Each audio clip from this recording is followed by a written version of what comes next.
እዚህ ደግሞ እንደምታዩት ለመኮረኒ የሚሆን ሽንኩርት እያቁላላሁ ነው። ዶሮ ስጋ አለኝ። በዶሮ ስጋ ነው መኮረኒ የሰራው ማለት ነው። መኮረኒ በሽመል። ይሄኛው ደግሞ ለሾርባ ነው። እንደ ነጭ ሽንኩርት አስገብቼበታለሁ። ለሾርባ የሚሆን እያቁላላሁ ነው ያለሁት። ይሄኛው ቅድም እንደነገርኳችሁ እንግዲህ ዶሮዬን አስገባለሁ ማለት ነው። ለመኮረኒ ነው ይሄኛው። እንግዲህ ቅድም ያሳየኋችሁ ስጋና የጨጓራ በእንደዚህ አይነት ሁኔታ በደንብ ጠብሰዋለሁ። ያው ወጥ የሚያጣፍጠው መጀመሪያ ስጎ ሲደርስም ነው ይባላል ማለት ነው። እና በአልጫ ብቻ ነው የምሰራው።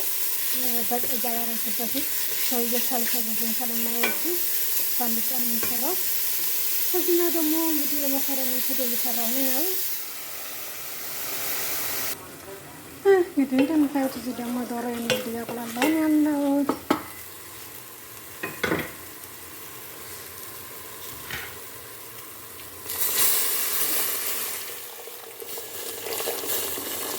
የፈላው አስገባ።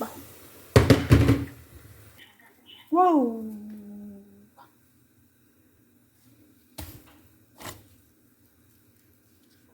ይህን ይመስላል። ያው እንግዲህ እንደምታዩት አሁን ቆራርጬዋለሁ። ከሁለት ቦታ አስቀምጬዋለሁ። እዳምጣለሁ ማለት ነው። ሰለኔ ማውራት ትችላላችሁ። አዲ ሹፉ ያ በናት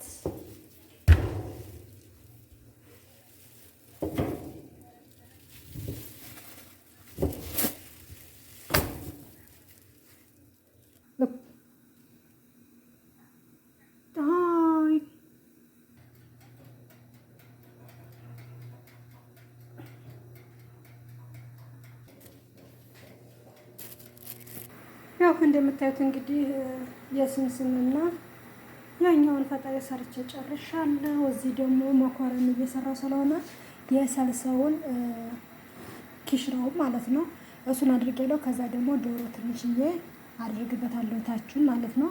ከዛ ሁሉንም ቀላቅዬ እንግዲህ ጅሙ ምናምን አሳያችኋለሁ። ትንሽ ቪዲዮ አደርጋለሁ ብዬ አስባለሁ። ዋው ያምራል። ይሄ ወደ ውጭ የሚሄድ ነው። ገና የቤቱ ገና አልጀመርኩም። ሾርባ ብቻ ነው የቤቱ የጠርኩት። ያው እንደምታዩት እንግዲህ ዶሮ አድርጌበታለሁ። ኪሽና ዶሮ የሰራሁት ነበረ። ከሱ ትንሽ አድርጌበታለሁ ታቹን። ከዛ መኮረኒውን ከዶሮ ጋር ቀላቅዬ ክሬም ምናምን አስገብቼ ተመልሼ እመጣለሁ። አብራችሁን ቆዩ። እንግዲህ እንደምታዩት ማሮች መኮረኒን ማለት ነው ሳህን ላይ መደረግ ጀምሬያለሁ። ከዛ እንደዚህ አስተካክላለሁ።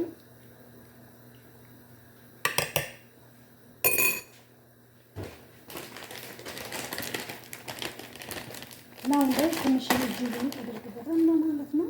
ያው እንደምታዩት ትንሽ ሳይበዛ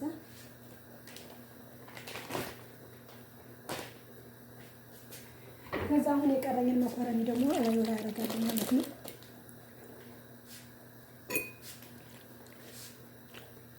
አሁን የቀረኝን የተረፈኝን መኮረኒ እላዩ ላይ አድርጌያለሁ እንደምታዩት።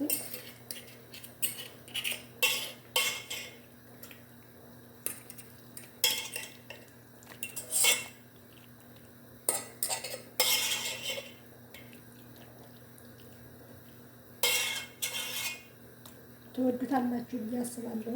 ይሄ እንግዲህ ወደ ውጭ ይዞት የሚሄደው ነው ልጁ። ቤት ገና አልሰራም እና ደግሞ ለቤት መኮረኒ አልሰራም።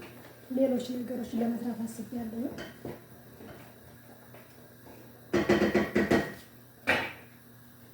አሁን እንግዲህ መጨረሻ የደሰነውን እንደምታዩት እጅጉን አደርጋለሁ ማለት ነው። አሁን በዛ አድርጌ ነው የማደርገው። እንደ ወቅቱ ትንሽዬ አይደለም የማደርገው፣ በዛ ይላል ማለት ነው። አንደኛ ቀይ እንዲሆን ያግዛል። በጣም ቆንጆ ነው። ለካሮል ደግሞ ሌላ ጅቡን አምጥቻለሁ። ቢጫውን እሱን እጠቀማለሁ።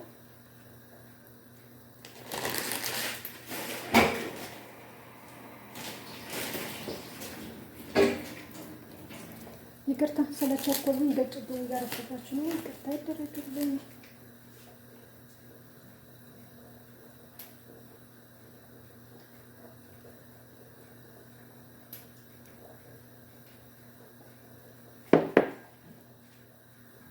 ይህን ይመስላል። ከተመቻችሁ ሰርታችሁ ሞክሩት። ካልተመቻችሁ ደግሞ እንግዲህ እንደ እውቀታችሁ አድርጋችሁ ስሩ። እኔ እንደዚህ ነው የሰራው ዛሬ ውጭ ላይ ይዞት የሚሄድ እንደዚህ አይነት ሁኔታ።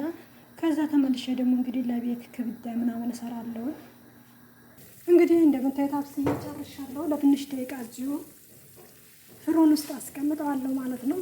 ቆይ ሰማር ጨርሳለሁ። አያችሁት እንዴት እንደሚያምር ዋው! ይህን ይመስላል።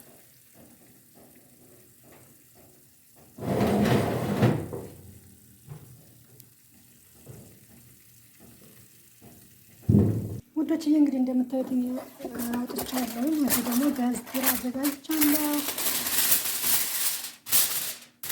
በጋዝ ድር እናረግና እንደምታዩት ፈጣይሩ እዚህ አለ። እዚህ ደግሞ መኮረኒ አለ። እንግዲህ ጨርሻለሁ። ልጅ ሲነሳ ይዞ መሄድ ብቻ ነው የሚጠበቅበት።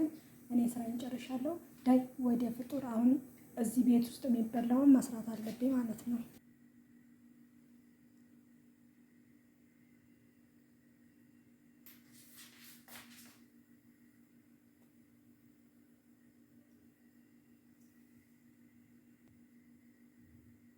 እዚህ የምታዩትን ደግሞ ክብድ ወይም ጉበት ነው በሀገራችን። እሱን ለፍቅር እየሰራ ያለው ለሰዎች